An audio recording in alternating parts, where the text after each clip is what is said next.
नमस्कार मित्रांनो, सर्वांना जय जिजाऊ, जय शिवराय, जय शंभूराजे. पृथ्वीवरील स्वर्ग म्हणजेच कोकण. परंतु तुम्हाला माहीत आहे का, या कोकणाला पृथ्वीवरील स्वर्ग असं का म्हटलं जातं?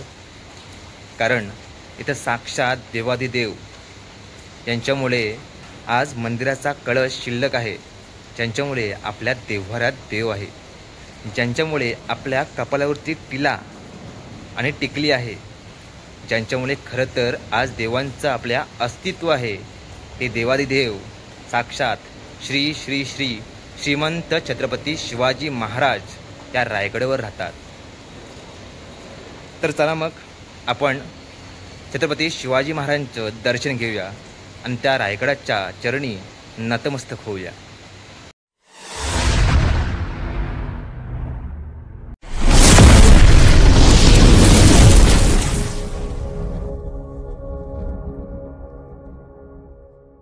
आस्ते गदा वज्रजुडालंकृत पुण्यश्लोक राजमाता राष्ट्रमाता जिजाऊ मासाहेबांचा विजय असो. जिजाऊ मासाहेबांचा विजय असो.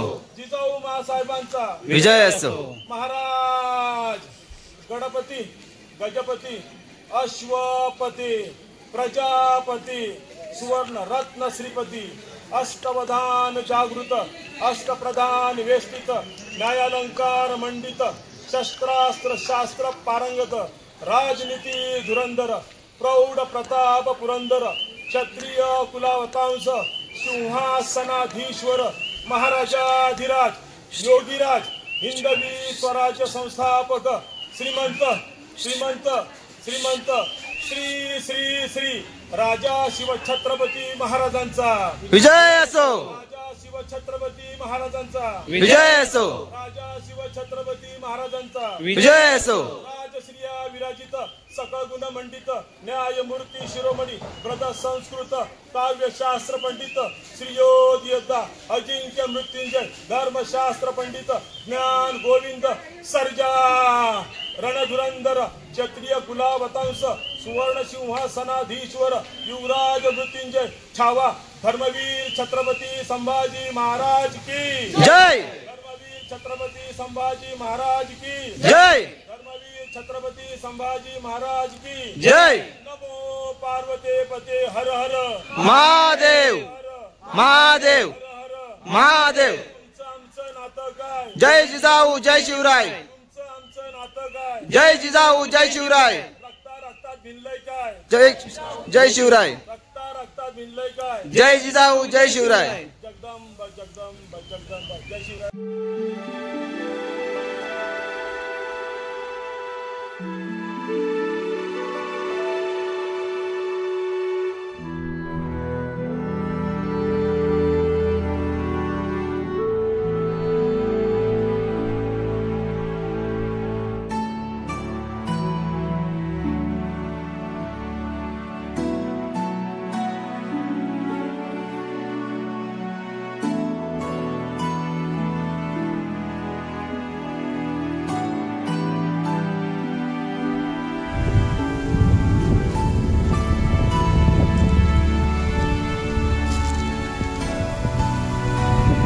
किल्ल्याच्या भूमीमध्ये तुमच्या ग्रुपचं या ठिकाणी सहर्ष स्वागत करतो. माझी ओळख करून देतो. माझं नाव आहे सुनील कोकरे, राहणार रायगडवाडी शिक्षणालय 12वी. प्रथमतः तुम्ही आता रायगड किल्ला चढून आलात, ही गडाची समोरची बाजू आहे आणि गडावरती जी रोपेने जे लोक येतात ना, ही गडाची मागची बाजू आहे. आता तुम्ही गडावरती जे पायी चढून जे अंतर आलात, हे 3.5 किलोमीटर अंतर आहे. जवळजवळ 1860 पायऱ्या आहेत, कल्पना करा. आणि या गडाचा हा जर वरचा जर पठार पाहिलात, हा 100 एकराचा पठार आहे. 100 एकराच्या पठारामध्ये 350 बिल्डिंग आहेत, 11 तलाव आहेत, 84 पाण्याच्या टाक्या आहेत. हा पूर्णपणे जर गड पाहायचा असेल ना, 1-1.5 दिवसाचा मोठा किल्ला आहे. आपण हा अतिमहत्वाचा बालेक किल्ला दाखवतो. पूर्ण गड फिरायचा असेल तर 45 पॉईंट आहेत. तर त्यासाठी आपल्याला पाचड गावात जिजामाता समाधी 1 नंबर पॉईंट पासून आपल्याला सुरुवात करावी लागते. पण थोडक्यात तुम्हाला सांगतो, या गडाचं पूर्वीचं मूळचं नाव होतं रायरीचा डोंगर. तुम्ही सगळ्यांनी प्रतापगड पाहिलेले असेल की पाहणार असेल, तर त्या प्रतापगडाच्या पायथ्याला जावळीचं खोर आहे, कल्पना करा. मग आदिलशाहीचा सरदार चंद्रराव मोरे याच्या ताब्यात पूर्वी हा रायरीचा डोंगर होता. हा जो रायरीचा डोंगर आहे ना, हा आपल्या राजाने 15 मे 1656 हा जावळीच्या मोऱ्यांकडून जिंकून घेतलाय, कल्पना करा। मग महाराजांनी काय केलं, जावळीच्या मोऱ्याने पत्र लिहिलं होतं। त्या पत्रामध्ये काय लिहिलं होतं, जावळीचे चंद्रराव मोरे तुम्ही आमच्या स्वराज्यामध्ये सामील व्हा, आपण दोघे मिळून हे हिंदवी स्वराज्य स्थापन करू। पण तो चंद्रराव मोरे फार उर्मट होता। तो आपल्या राजांना काय म्हटला, तुम्ही कसले राजे, तुम्ही स्वतःला राजे समजून घेणारे कोण, तुम्ही केव्हा झालात राजे, राजे याल जावळीत तर जाल गवळीत, उदय याचा असेल आजच या, तुम्हाला मारण्यासाठी आमच्याकडे शस्त्र सज्ज आहे। आपल्या महाराजांनी युद्धाचं चॅलेंज केलं। मग राजाने काय केलं, प्रतापगडाच्या पायथ्याशी 3 महिने आक्रमण केलं आणि त्या आक्रमणामध्ये चंद्रमाचा भाऊ होता हनुमंतराव मोरे, त्याचा वध झाला। तेव्हा चंद्रमाला वाटलं या युद्धामध्ये आपला वध होणार आहे। तेव्हा तो चंद्रराव मोरे प्रतापगडाच्या पायथ्यासून निसटला, रायगड किल्ल्याशी आला आणि महाराजांची शरणी आला। म्हणून मी तुम्हाला सांगतो, तुम्ही जर प्रतापगड जर पाहिलेला असेल ना, तर त्या प्रतापगडाच्या पायथ्याला जेवढं जावळीचं खोर आहे ना, तज्ञ लोक सांगतात अस्वलीच्या केसामध्ये सोडलेली ऊस सापडू शकेल, पण जावळीच्या खोऱ्यामध्ये मोकाट सोडलेला हत्ती सापडणार नाही। आजही दिवसाही सूर्याची किरण जमिनीवरती पडत नाही, एवढं जावळीचं खोरं घनदाट जंगल आहे। मग राजाने काय केलं, 15 मे 1656 महाराजाने हा रायरीचा डोंगर आपल्या ताब्यात घेतला आणि नंतर हा गड बांधायला सर चालू केला। म्हणजे थोडक्यात हा गड बांधायला 14 वर्ष लागली आणि ज्याने हा गड बांधला ना, त्या आर्किटेक्चरचं नाव आहे हिरोजी इंदुलकर। मग गड बांधायला 14 वर्ष लागली। मग 14 वर्षामध्ये लागणारा हा दगड आणला कुठून, ज्यावेळी गडावरती तुम्ही पायी चढून आलात, 1 लिटर पाण्याची बिसलरी हातात घेतली आणि डोक्याचा घाम पायापर्यंत पोहोचला ना, त्यावेळेस तुम्हाला गडाचं महत्व कळालेलं असेल। मग तुम्हाला प्रश्न पडला असेल, महाराजाने बांधकामासाठी दगड कुठून आणली, तर कल्पना करा, ही दगड काही खालून आणली नाहीये। राजाने काय केलं, येथेच तलाव, येथेच टाक्या खोदल्या, त्यातला दगड काढला, तो बांधकामाला वापरला आणि खड्ड्याच्या उतरत्या भागाला बांध घातला। म्हणजे शिवाजी महाराज एका दगडामध्ये 2 पक्षी मारायचे। जे आपण म्हणतो ना, पाणी अडवा पाणी जिरवा स्कीम, ही छत्रपती शिवरायांच्या काळात। आता फक्त ऐकून माहिती आहे, राबवली जात नाही, कल्पना करा। आणि हा रायगड जो आहे, ही शिवाजी महाराजांची दुसरी राजधानी। महाराजांची पहिली राजधानी ती राजगड। मग रायगड का केली, कारण आता क्लायमेट क्लिअर नाहीये, नाहीतर या गडाच्या चारी बाजूला डोंगर आहेत, सह्याद्रीच्या रांगा आहेत, पण कुठचा डोंगर किंवा कुठचा सह्याद्रीचा कडा या किल्ल्याला अटॅच किंवा कनेक्टेड नाही, जॉईंट नाही। या गडाचं एक वैशिष्ट्य आहे, गडावरून खाली उतरून जाईल फक्त पाणी आणि वरती चढून येईल हवा, याच्यावरती गडाची कोणीच येऊ शकत नाही। कारण का, या गडाचं जे बांधकाम आहे ना, अभेद्य, बेलाक आणि बुलंद आहे। म्हणून राजाने राजधानी म्हणून या गडाची निवड केली। कल्पना करा, आपल्या राजाने राजधानी ज्यावेळेला गडाची निवड केली ना, राजांबरोबर मोरूपंत पिंगळे होते। राजे आपल्या पंतांना काय म्हणतात की पंत, हा गड बहुत चकोट, चौथर पहा गडाचे कडे, ताशिल्याप्रमाणे गाव दीडगाव उंच, पर्जन्यकाली कड्यावरती गवत उगवत नाही, ऐसे बोलिले महाराज बोलिले, तख्तास जागा, तख्त म्हणजे राजधानी, तख्तास जागा हाच गड खरा करावा। म्हणून राजाने राजधानीच्या दृष्टिकोनातून या गडाची निवड केलेली आहे। कल्पना करा, आता ज्यावेळी गडावरती तुम्ही पायी मार्गाने चढून आलात, येताना तुम्ही सर्वांनी गडाचा महादरवाजा पाहिलात, पण दरवाजाचा आकार कसा असा नागबोळी वाळासारखा दिसतो बघा, याला गोमुखी पद्धत म्हटलं गेलेलं आहे। म्हणजे गडावरती कदाच्या काळात शत्रू जर चढून आला, समोरचे बुरुज बघून तो मागे रिटर्न फिरून जाईल। दरवाजावरती आक्रमण झालं, तोफेंचे गोळे त्या दोन्ही बुरुजांवरती आदळतील, त्या बुरुजांना नाव आहेत जय आणि विजय, आणि दरवाजा आतमध्ये सुरक्षित राहील। म्हणून महादरवाजाचा आकार जो आहे ना, हा नागबोळी वळणाचा ठेवण्यात आलेला आहे। पण आता वातावरण क्लिअर नाहीये, नाहीतर तुम्ही महादरवाजातून ज्यावेळी वरती येतो ना, त्या वरचा सगळा डोंगर भाग आहे दरवाजाच्या वरती, त्या डोंगरात तुम्हाला 2 ते 3 तलाव पाहायला मिळतील। पण तलाव ही खंडकीत डोंगरामध्ये का खोदलेले आहेत, कदाच्या काळात गडावरती जर शत्रूची जर फौज झाली नसेल, तर ती तलाव पूर्णपणे फोडली जायची, लिकेज केली जायची, पाण्याच्या लोंढ्याबरोबर ती लोक वाहून जातील। म्हणून महाराजांनी तलाव टाक्या वरती कड्यामध्ये खोदलेले आहेत। कल्पना करा तिथून। पण महादरवाजामध्ये आता तुम्ही लाकडाचा दरवाजा बघितलात, त्याचं वर्णन परिस्थिती तुम्हाला त्या काळातला वाटलं असेल, तो त्या काळातला नाहीये, आता 2016ला बसवला। पुरातत्व विभागाने 5 टनाचा 10 लाखाचा दरवाजा, तो त्या काळातला वाटावा म्हणून तो त्या पद्धतीमध्ये बनवण्यात आलेला आहे। कल्पना करा। पण तिथून वरती आल्यानंतर येताना तुम्हाला एक तलाव पाहायला मिळत असेल, ते हत्ती तलाव आहे। हत्ती तलाव बऱ्याच वर्ष लिकेज होतं, पण 2 वर्ष त्याचं लिकेज काढले, पण ते पुन्हा लिकेज झालेलं आहे। आता पाऊस आहे म्हणून त्याच्यामध्ये पाणी साठलेलं पाहायला मिळतं, उन्हाळ्याच्या दिवसामध्ये पूर्ण ते खाली होऊन जातं, ते लिकेज आहे। हत्ती तलाव म्हणजे काय, महाराजांच्या राज्याभिषेकाला रायगड किल्ल्यावरती 2 हत्ती आणले होते।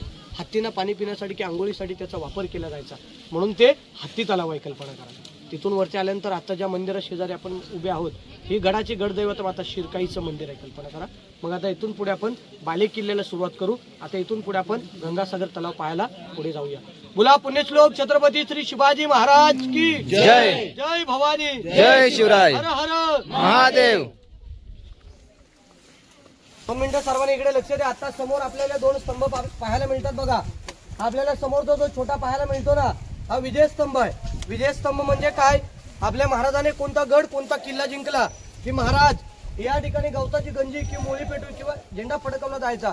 मग आजूबाजूच्या गावाचे किंवा परिसराचे लोक समजायचे आज आपल्या महाराजाने कोणता तरी गड किंवा कोणता तरी किल्ला जिंकलाय, म्हणून या स्तंभाला इतिहासामध्ये विजय स्तंभ म्हटलं गेलेलं आहे. कल्पना करा.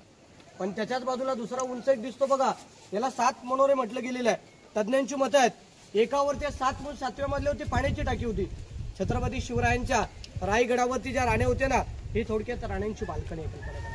हे विजयस्तंभ मनोरे त्या काळात पैठणी कापडाने मखमली पडद्याने सजवलं जायचं आणि त्याच्या आतमध्ये दिवे पेटवले जायचे आणि दिव्याच्या उजाडामध्ये राजांचं जे प्रतिबिंब आहे ना, ते खाली धुक्यामध्ये आता पूर्ण धुकं दिसतंय, पण या धुक्यामध्ये एक तलाव आहे. या गंगासागर तलावामध्ये पाहायचे. म्हणजे तुम्ही एक कल्पना करा, त्या काळात या राजधानीचं या गडाचं वैभव कसं असेल याची तुम्ही 2 मिनिटे कल्पना करा. हे विजयस्तंभ मनोऱ्याच्या समोर धुका आहे. हे धुक्यात वातावरण क्लिअर झालं तर नंतर तुम्हाला वरून दिसेल तिथे एक तलाव आहे. हे रायगड किल्ल्यावरचं सगळ्यात प्रचंड मोठं तलाव आहे. या तलावाचं नाव आहे गंगासागर तलाव. तलावाची खाली जर खोली पाहिलीत ना, 32 फूट खाली खोल आहे. 174 मीटरचा राऊंड आहे. या तलावाला इतिहासामध्ये गंगासागर तलाव का म्हटलं गेलेलं आहे? आपल्या महाराजांचा बघा 6 जून 1674 राज्याभिषेक सोहळा झाला. या सोहळ्यासाठी काशीवरून गागाभट्ट आले होते. यांनी 7 नद्यांचं पाणी आणलं होतं आणि राज्याभिषेक झाल्यानंतर जे उरलेलं पाणी राहिलं ते याच्यामध्ये विसर्जित केलं, म्हणून ते गंगासागर तलाव आहे. तर माझे गुरु आहेत प्र.के. घाणेकर म्हणतात, गंगा यमुना आणि नर्मदा यांच्या आल्या साऱ्या बहिणी, 7 समुद्रांचे पाणी आणले राज्याभिषेकासाठी, जले झाले तीर्थांचे घर, तयास नाव गंगासागर. म्हणून या तलावाला इतिहासामध्ये गंगासागर तलाव म्हटलं गेलेलं आहे. वर्षाच्या 12 महिन्यामध्ये पाणी असतं.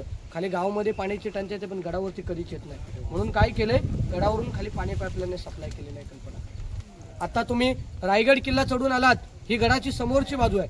आता आपण गडाच्या मागच्या बाजूला जातो. पण येथे समोर एक आपल्याला धुक्यामध्ये या दरवाजाचा आपण वरती जाऊन एंट्री करणार आहोत. हा धुक्यामध्ये समोर जो दरवाजा आहे ना, या दरवाजाला इतिहासामध्ये पालखी दरवाजा. पालखी दरवाजा म्हणजे काय? राजांची पालखी जर गडावरती जर पायी सोडून आली, या दरवाज्यातून बाहेर किंवा आतमध्ये प्रवेश करायचे, म्हणून त्या दरवाजाला इतिहासामध्ये पालखी दरवाजा म्हटलं गेलेलं आहे. पालखी दरवाजाच्या समोरचा जो व्यवस्था भाग जो दिसतो ना, पालखीची बैठक व्यवस्था असते. जमलेले लोक असतात तिथे बसले जायची कल्पना. पण या पालखी दरवाजातून आतमध्ये गेल्यानंतर आपण आतमध्ये जो किल्ला बघतो ना, याला बाले किल्ला म्हटलं गेलेलं. बाले किल्ला म्हणजे किल्ल्यातला महत्वाचा भाग. पण आपण बाले किल्ला फिरत असताना आपल्याला गडावरती 2 प्रकारचे बांधकाम बघायला भेटतात. एक दगडी बांधकाम, एक वीट बांधकाम. मग जेवढं दगडी बांधकाम दिसतं ना, हे शिवाजी महाराजांच्या काळातलं आहे आणि जेवढं विटातलं बांधकाम दिसतं ना, हे पेशवे काळात. मग पेशवे काळ केव्हा आला? 1733 ते 1818 या कालावधीवर गडावरती पेशवे आले. पेशव्यांच्या काळात विटा आल्या, म्हणून गडावरती आपल्याला वीट बांधकाम बघायला भेटलं. मग बांधकाम जॉईन करण्यासाठी आता आपण रेती सिमेंट वापरतो. मग पूर्वी काय रेती सिमेंट नव्हतं.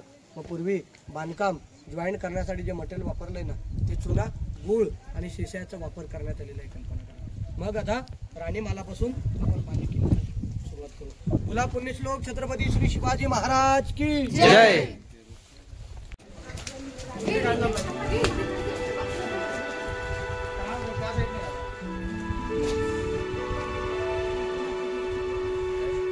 राणी वसा.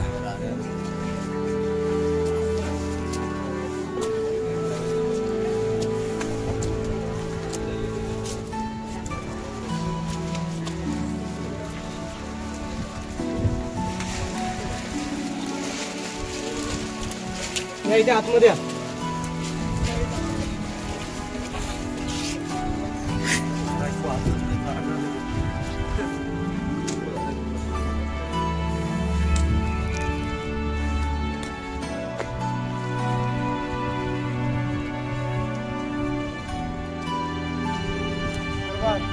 मित्रांनो इकडे लक्ष द्या. ज्या ठिकाणी आता आपण सगळेजण उभे आहेत ना, असे तुम्हाला एकाला एक लागून लाईन मध्ये असे आपल्याला हे रूम पाहायला मिळतील. प्रथमतः आपण जाणून घेऊया, हे राणी महाल आहेत. प्रथमतः आपण जाणून घेऊया की शिवाजी महाराजांना राणे किती होत्या. कल्पना. तर शिवाजी महाराजांना राणे होते 8. शिवाजी महाराजांना राणे होते 8, त्यांची नावं आहेत सहीबाई, सोयराबाई, सगुणाबाई, सकवारबाई, काशीबाई, पुतळाबाई, लक्ष्मीबाई आणि गुणवंताबाई अशी महाराजांची 8 राण्यांची नावं आहेत। मग लोक विचारतात, लोकांना प्रश्न पडतो की आपल्या राजाने 8 राण्या का केल्या? तर तुम्ही एक कल्पना करा, आपल्या राजाने 8 राण्या आपल्या आवडीसाठी किंवा सोयीसाठी केल्या नव्हत्या। आपल्या राजांच्या स्वराज्यामध्ये लोक कमी होती, वाडीतली गावातली लोक आपल्या स्वराज्यातील स्वराज्य वाढेल म्हणून महाराजांनी 8 राण्या केल्या। मग आता तुम्हाला प्रश्न पडला असेल, शिवाजी महाराजांना राण्या 8, शिवाजी महाराजांना राण्या 8, या गडावरती तर त्यांच्या 7 रूम आहेत, मग उरलेल्या 2 राण्या कुठे राहायच्या? तर सईबाई, पट्टराणी सईबाई राजगडला, संभाजी महाराज 2 वर्षाचे असताना त्यांचे राजगडाचे ते वाजण्यात आले, एका रायगड किल्ल्यावर चालले नाही। आणि पुतळाबाई खाली 5 गावात राहत होत्या समाजाच्या संरक्षणासाठी। आणि उर्वरित ज्या 6 राण्या आहेत ना, हे 6 राण्यांचे 6 रूम आहेत। कल्पना करा, हा एवढा मोठा जो परिसर दिसतो ना, हा एवढा मोठा जो परिसर दिसतो ना, तुम्ही कल्पना करा, हा एका राणीचा 1 रूम आहे। कल्पना करा, हा एका राणीचा 1 रूम आहे, असे 6 राण्यांचे 6 रूम आहेत। कल्पना करा, एका मालाची रचना जाणून घेतली तर सर्व माल सारखेच आहेत।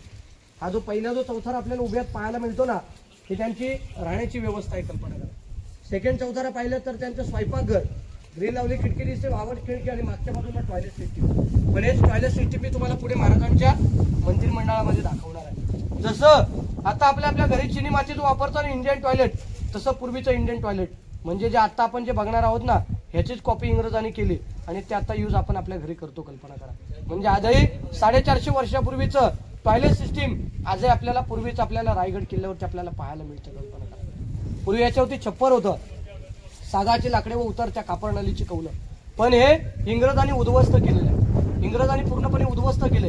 का उद्ध्वस्त केलं आणि कशासाठी उद्ध्वस्त केलं हे मी तुम्हाला पुढे महाराजांच्या राजवाड्यामध्ये सांगणार आहे। कल्पना करा। मग आता आपण पुढे धान्यांचं कोठार, महाराजांचं मंत्रिमंडळ पाहायला जाऊया। बोला पुण्यश्लोक छत्रपती श्री शिवाजी महाराज की जय। आपण राणी महाल पाहिलं, या राणी महालाच्या समोर ज्या चौथऱ्यावरती आता आपण सर्वजण उभे आहेत ना, याला दास्यांची गरज सर्वंट क्वार्टर्स म्हटलं गेलेलं आहे। म्हणजे प्रत्येक राणीचा नोकर प्रत्येक राणीच्या दालनासमोर, राणीला आतमध्ये काय काम लागलं तिच्या दाशीला आतमध्ये बोलून घेतली जायची। थोडक्यात ही राण्यांच्या नोकरांची घर आहेत। कल्पना करा, पण तुम्ही आता रायगड किल्ला चढून आलात, ही गडाची समोरची बाजू आहे, आता आपण गडाच्या मागच्या बाजूला आलेला आहे। जर गडावरती जर रोपे मार्गाने आला असतात ना, तर या मार्गाने इथून 150 पायऱ्यातून या दरवाज्यातून खाली रोपे प्रकल्प आहे। पण या दरवाजाला एक नाव आहे, मेना दरवाजा म्हणून। मेना हा पालखीचा प्रकार राहतो, मेना बंदिस्त राहतो। शिवाजी महाराजांच्या ज्या राण्या आहेत, या राण्या मेण्यामध्ये बसून गडाच्या मागच्या बाजूला बाग बगीचा फिरण्यासाठी जायच्या, म्हणून त्या दरवाजाला इतिहासामध्ये मेना दरवाजा म्हटलं गेलेलं आहे। कल्पना करा, पण यात रेलिंगच्या बाजूला इकडे खाली धुक्यात खाली काही पडलेले आपल्याला रूम पाहायला मिळतील। आपल्याला इतिहासामध्ये आपल्या शिवाजी महाराजांचं जे अष्टप्रधान मंडळ पाहायला मिळतं बघा, हैबतराव सिलिमकर, आंबेराव मोहिते, मोरूपंत पिंगळे, अण्णाजी दत्तू, रामचंद्र निरोजी रावजी हे त्यांच्या मंत्र्यांचे वाडे आहेत। थोडक्यात स्वराज्याचा जो कागदीपत्र व्यवहार आहे ना, थोडक्यात स्वराज्याचा जो कागदीपत्र व्यवहार आहे तो इथे चालला जायचा। एका मंत्र्याचं 1 ऑफिस आहे, अशा 8 मंत्र्यांचे 8 वाडे आहेत, म्हणून याला अष्टप्रधान मंडळ म्हटलं गेलेलं आहे। पण त्याच्याच बाजूला जर पाहिलं ना, तरी धान्यांचे कोठार आहेत। याच्यापेक्षा तुम्ही जर कोल्हापूरला जर गेलात तर कोल्हापूरला पन्हाळा गड आहे, पन्हाळा गडावरती धान्यांचे कोठार आहेत, त्यांना गोदाम किंवा अंबारखाना म्हटलं गेलेलं आहे। त्यांची नावं आहेत गंगा, यमुना आणि सरस्वती। तशी रायगड किल्ल्यावरती 3 धान्यांचे कोठार आहेत। यातलं जे पहिलं कोठार आहे ते 22 फूट आहे, दुसरं कोठार 20 फूट आहे आणि तिसरं कोठार 15 फूट आहे। म्हणजे आपल्या महाराजांच्या काळात या किल्ल्याला वेढा पडला, त्या काळात गडावरती 3000 लोक आहेत, त्यांचं सरासरी 6 महिन्याचं पुरेल इतकं त्याच्यामध्ये धान्य साठवलं जायचं, म्हणून याला धान्यांचं कोठार म्हटलं गेलेलं आहे। कल्पना करा, पण याच्या अगोदर पूर्वी कधी गडावरती आला असाल तर पूर्वी ते बोर्ड लिहिलं होतं कैद्यांचे कोठार म्हणून। कारण कल्पना करा, मग कैदी कोणी ठेवले? पेशवे लोकांनी कैदी ठेवले। कल्पना करा, शिवाजी महाराज कैदी ठेवत नव्हते। शिवाजी महाराज कैदी का ठेवत नव्हते? कारण महाराजांचं कैदी ठेवण्याची जागा होती, पुण्यामध्ये लिंगाणा गड आहे आणि साताऱ्यामध्ये वासोटा गड आहे। कल्पना करा, मग शिवाजी महाराज येथे कैदी का ठेवत नव्हते? तर समोर त्यांच्या राण्यांची घरं आहेत, बाजूला त्यांच्या मंत्र्यांचे वाड्या आहेत आणि या बाजूला आपल्या राजांचा राजवाडा आहे। आपल्या राजांचं जे कैदी ठेवून पुण्यामध्ये आणि इथे, आणि या समोरच्या बाजूला हे 22, 20 आणि 15 फूट डीप मध्ये खोल आहेत, पण या दोघांना दरवाजा नाहीये, तिसऱ्याला दरवाजा आहे. कारण का या दोघांमधून धान्य काढलं जायचं आणि तिसऱ्यामध्ये ओतलं जायचं. कारण का खाली अष्टप्रधान मंडळामध्ये जाण्यासाठी रस्ता आहे, मंत्रिमंडळामध्ये नोंद केली जायची या दोघांमधून धान्य किती काढलंय ते. हे पाहायचे असेल तर पाहून घ्या, कारण मोबाईल व्यवस्थित पकडा, मधल्यावरती झाकण नाहीये आणि जाळीवरती कोणी चढू नका, हे बघून घ्या. मग आपण पुढे महाराजांचा राजवाडा पाहायला जाऊया. सावकाश सावकाश सावकाश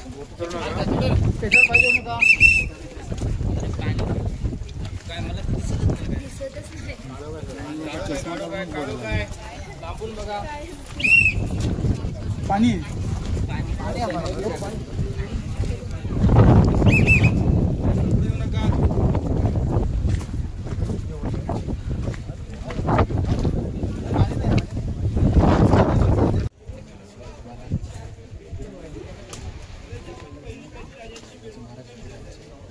चढू नका, चप्पल घालून भिंतीला टिकून उभे राहा, सगळ्यांनी मध्ये जागा ठेवत आल्या.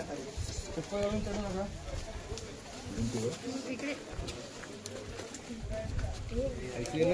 जरा वरती चढायचं नाही. चप्पल घालून वरती चढा नका. वरती कोणी अजिबात इकडे उभे राहा, इथे उभे राहा, जागा आहे. दरवाज्यात गर्दी करू नका, इकडे उभे राहा.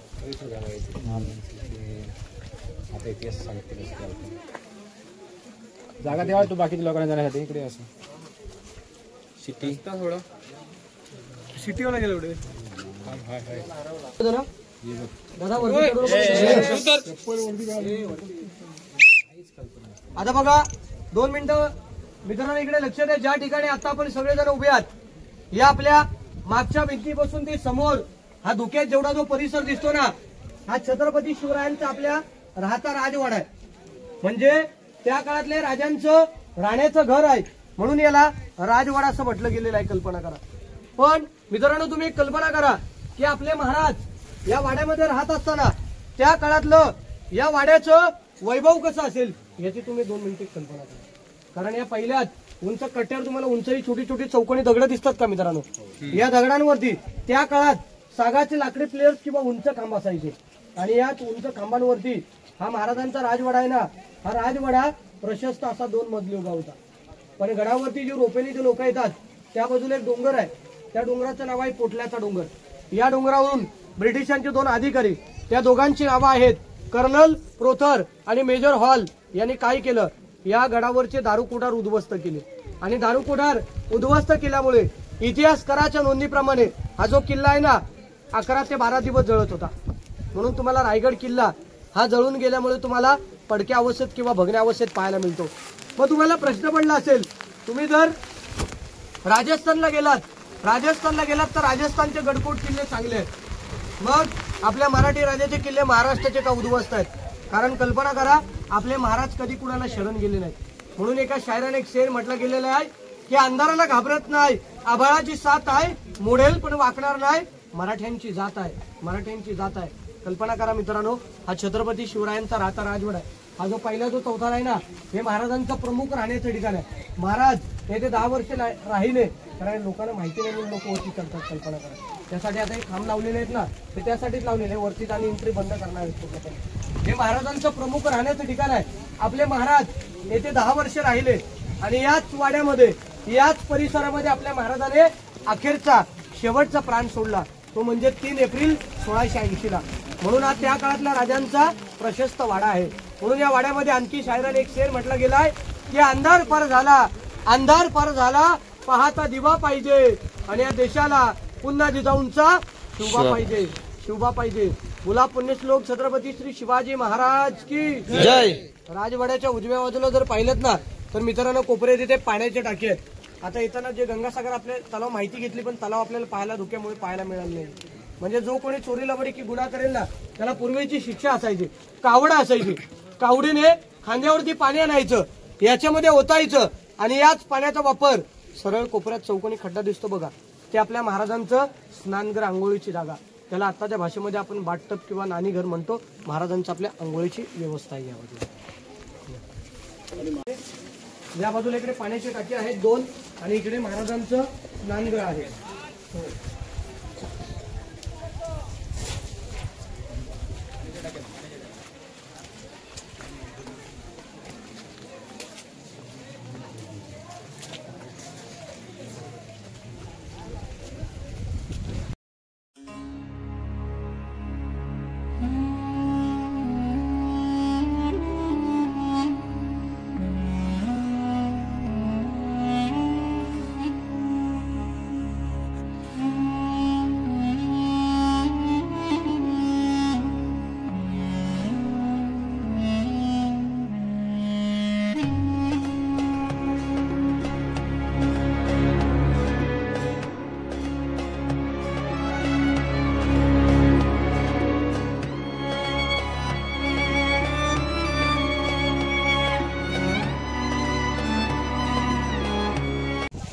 समोर बघा, इथे या बाजूला समोर बघा, तिकडे समोरच्या बाजूला बघा एक विटामध्ये बांधलेली रूम दिसते बघा.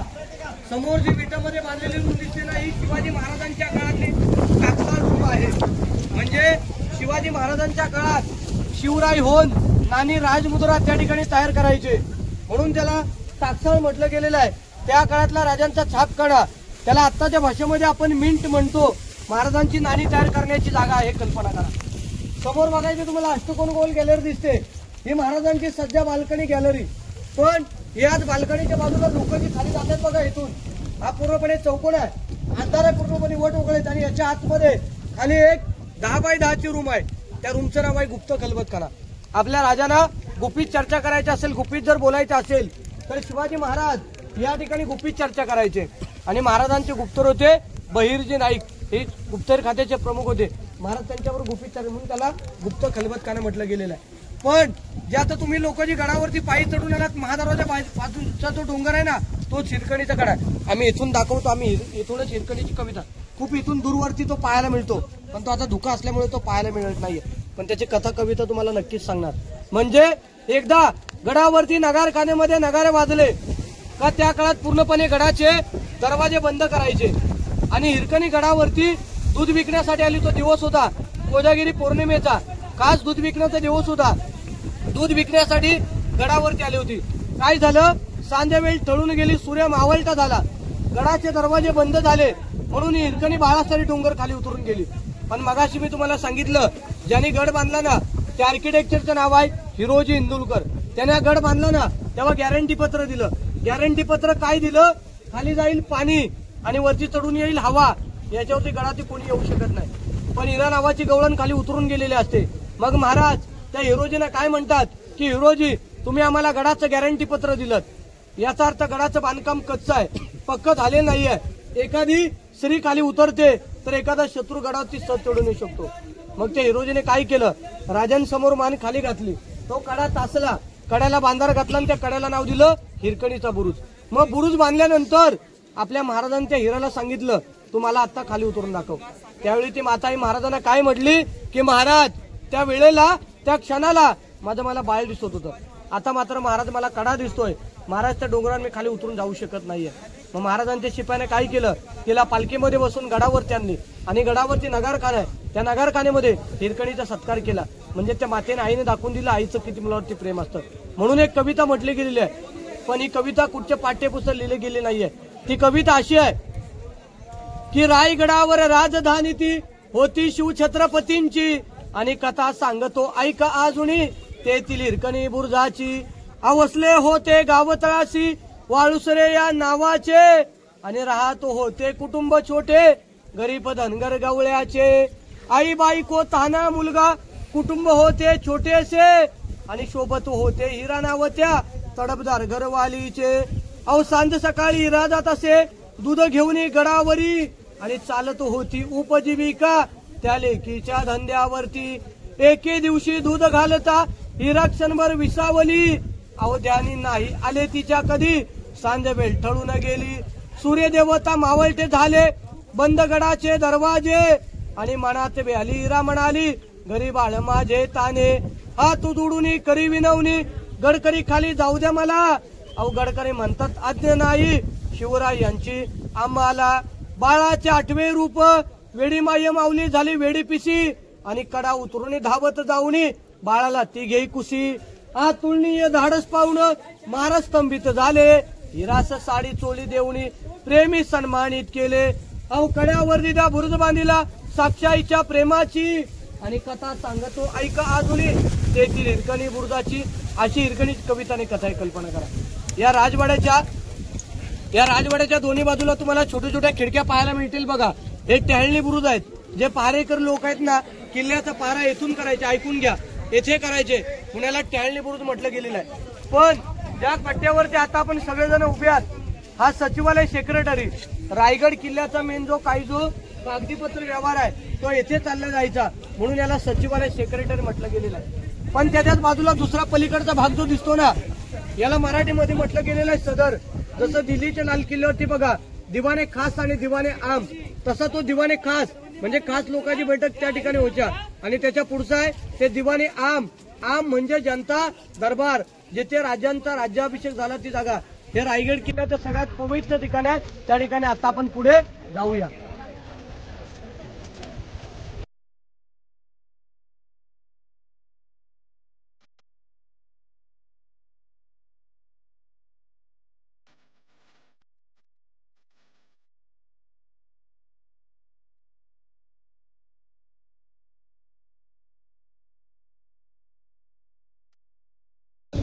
मित्रांनो, सर्वांनी इकडे लक्ष द्या.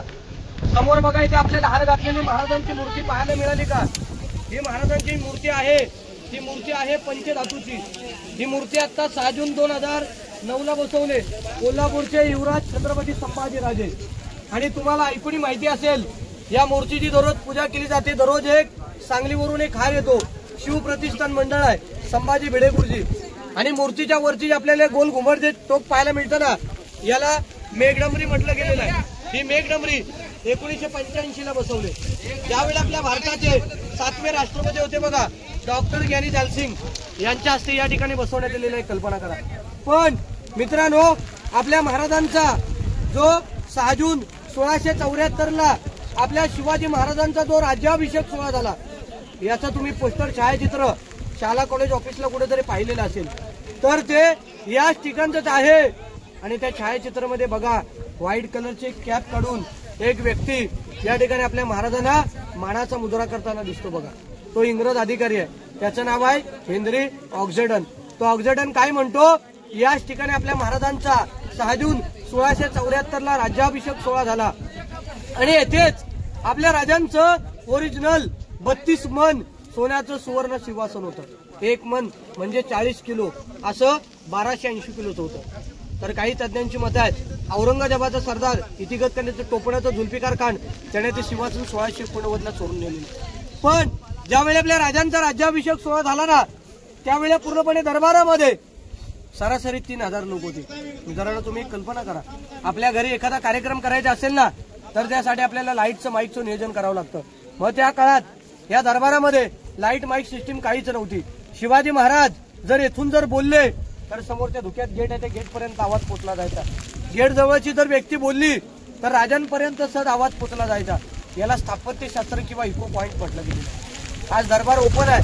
उन्हाळ्याच्या दिवसामध्ये त्या गेटच्या 4 कोपऱ्यात अशी टिचकी वाजवली ना, पुढे कागद जरी फाडला की कोणी एवढ्या आवाजात बोललं ना, छत्रपती शिवाजी महाराज, तर येथे आवाज येतो.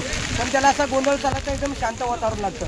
पण ज्यावेळी आपल्या राजांचा राज्याभिषेक सोहळा झाला ना, या सोहळ्यासाठी महाराज देवदेवतांना कधी विसरले नाहीत. महाराज जगदीश्वराचं आणि भवानी मातेचं दर्शन घेऊन आल्यानंतर महाराज या नगारखान्यातून आतमध्ये प्रवेश करतात. ही भरलेली 3000 लोक आहेत ना, हे महाराजांना अशी उठून मानाचा मुद्रा करतात. मुद्रा केल्यानंतर आपल्या राजांची एक नजर या 32 मणाच्या सुवर्ण सिंहासनाकडे आणि एक नजर भरलेल्या दरबारामध्ये. कारण तुम्ही एक कल्पना करा, महाराजांचा राज्याभिषेक झाला ना, त्यावेळेस महाराजांच्या 7 राण्या होत्या, अष्टप्रधान मंडळ, विधवा स्त्रिया, त्यांची मुलं. पण महाराजांना जिवाभावाची लोक ते उपस्थित दिसत नव्हते. मग कोण होते? मग राजे प्रत्येक पायरी चढताना आऊसाहेबांना काय म्हटले, आऊसाहेब, आमची हिंदवी स्वराज्याची पहिली पायरी चढतो हा माझा तानाजी मालुसरे, की आधी लगीन कोंढाण्याचं मगच माझ्या रायबाचं, असं म्हणणार माझा ताना. आणि दुसरी पायरी चढतो हा माझा बाजीप्रभू देशपांडे, महाराज लाख मेले चालतील पण लाखाचा पोशिंदा मरता कामा नये. आणि तिसरी पायरी चढतो हा माझा प्रतापराव गुजर. अशा असंख्य वीर मावळ्यांची नावं घेत राजे सिंहासनाजवळ गेले. राजाने डावा गुडघा सिंहासनाला टेकला आणि या दरबारामध्ये घोषणा ललकार झाले, तुम्ही मागून जय बोला, की महाराज प्रौढ प्रताप पुरंदर क्षत्रिय कुलावतंस सिंहासनाधीश्वर महाराजाधिराज राजा शिवछत्रपती श्री शिवाजी महाराज की जय. जय भवानी, जय शिवराय, हर हर महादेव. अशा प्रकारे आपल्या महाराजांचा राज्याभिषेक सोहळा झाला.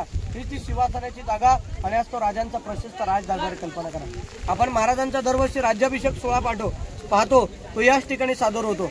पण तुमच्याच मागच्या बाजूला गेट ऑफ इंडिया सारखा उंच जो गेट दिसतो बघा, हा नगारखाना, मुंबईचं गेट ऑफ इंडिया पाहिलेला आहे. तर यालाच बघून मुंबईचं गेट ऑफ इंडिया तयार करण्यात येईल. इथे ढोल ताशे नगारे वाजले तर खाली गडाचा महादरवाजा बंद केला जायचा, म्हणून याला नगारखाना म्हटलं गेलेलं आहे. कल्पना करा. पण तुम्ही एक कल्पना करा, हा महाराजांचा दरबार आहे.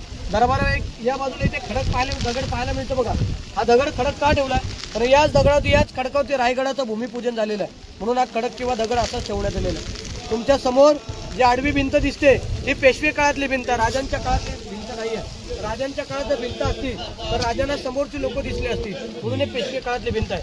चपला फोटो काढा, दर्शन घ्या, फोटो काढा, मग आपण पुढच्या मार्गाला जाऊ.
मित्रांनो, आता आपण चाललोय बाजारपेठेच्या दिशेने. बाजारपेठेच्या राईटला आपल्याला म्हणजे उजवीकडेच आपल्याला जगदीश्वराचं मंदिर लागतं आणि छत्रपती शिवाजी महाराजांची समाधी लागते.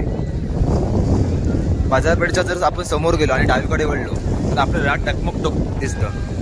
इथून अर्थात जो कोणी अपराधी वगैरे असायचा त्याचा कडलोट केला जायचा.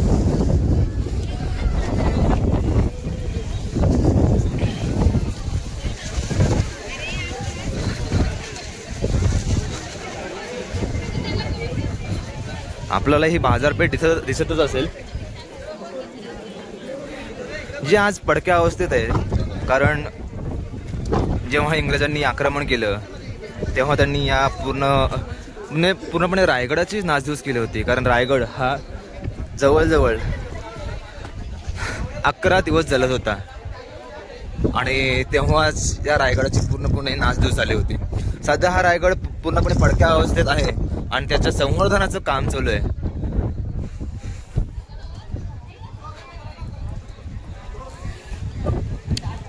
आपण शिवरायांचा दरबार पाहिला ना, दरबाराचं पूर्वीचं आउटलेट आहे, पूर्वीची ड्रेनेज सिस्टीम आहे. पण समोर बघा जी मोकळ्या मैदानात आपल्याला महाराजांची मूर्ती पाहायला मिळते, ही मूर्ती आहे पंचधातूची. ही 1974 ला बसवली. त्यावेळी गडावरती इंदिरा गांधी होते बघा, त्यांच्या हस्ते. पण ही मूर्ती या ठिकाणी येथे का बसवली, कारण बघा कुठचाही राजा सिंहासनावरती बसल्यानंतर आपल्या पायामध्ये जोडे घालत नाही बघा. तर या ठिकाणी तुम्हाला महाराजांच्या पायामध्ये जोडे दिसतील, पायामध्ये जोडे आहेत म्हणून ही मूर्ती या ठिकाणी बसवण्यात आलेली आहे. कल्पना करा. पण ही पंचधातूची आहे. पंचधातूची असल्यामुळे याच्यावरती वातावरण क्लायमेटचा काही इफेक्ट होत नाही. कल्पना करा. पण या मूर्तीच्या समोर जे संपूर्ण मैदान पाहिलं ना, हे होळीचं मैदान आहे. आपण मार्च महिन्यामध्ये आपण होळीचा सण साजरा करतो, तशी महाराजांच्या काळात पूर्वी ते होळी पेटली जायची. राजा आपले काय करायचे, पेटक्या होळीमध्ये नारळ टाकायचे. जो कोणी माणूस किंवा जो कोणी बहादूर या पेटक्या होळीतून नारळ काढेल त्याला सोन्याचा कडा आणि मानाचा घोडा महाराज या मैदानावरती बक्षीस द्यायचे. म्हणून या मैदानाला होळीचं मैदान म्हटलं गेलेलं आहे. येथे आजही होळी पेटली जाते. पण आता काठीने नारळ काढतात, पूर्वी हाताने, ते म्हणजे संभाजी महाराज. म्हणून संभाजी महाराजांना शेर शिवा का छावा म्हटलं गेलेलं आहे. कल्पना. पण या धुक्यात जर स्टेट जर सरळ पाहिलेत ना तर पूर्वीची बाजारपेठ आहे. त्या बाजारपेठची लांबी पाहिलीत ना 800 फूट लांबी, 40 फूट रुंदी आहे. उजवीकडे 22 दुकाने, डावीकडे 22 दुकाने, एकूण 44 दुकाने आहेत. आगे दुकान पिछे मकान, अशी त्या बाजारपेठची रचना आहे. आणि बाजारपेठची हाईट आहे घोड्याची. ही घोड्याची हाईटची काय ठेवण्यात आलेली आहे, तर त्या काळातले राजे लोक आहेत, हे घोड्यावरती बसूनच बाजार करायचे. म्हणून ते घोड्याच्या हाईटची बाजारपेठ ठेवण्यात आलेली आहे. म्हणून त्याला आत्ताच्या भाषेमध्ये आपण शॉपिंग सुपर मार्केट म्हणतो. कल्पना करा. बाजारपेठच्या शेवट टोकावरती गेला तर टकमक टोक कडेलोट पॉईंट, म्हणजे राजांच्या काळात महाराजांनी कधी कुणाला कडेलोट पण वापर केला नाही. त्याचा कडेलोट पण वापर संभाजी महाराजांनी पेशवे लोकांनी केलेला आहे. कल्पना करा. पण बाजारपेठेपासून 1.5 किलोमीटर सरळ चालत गेलात तर तुम्हाला जगदीश्वर मंदिर लागेल.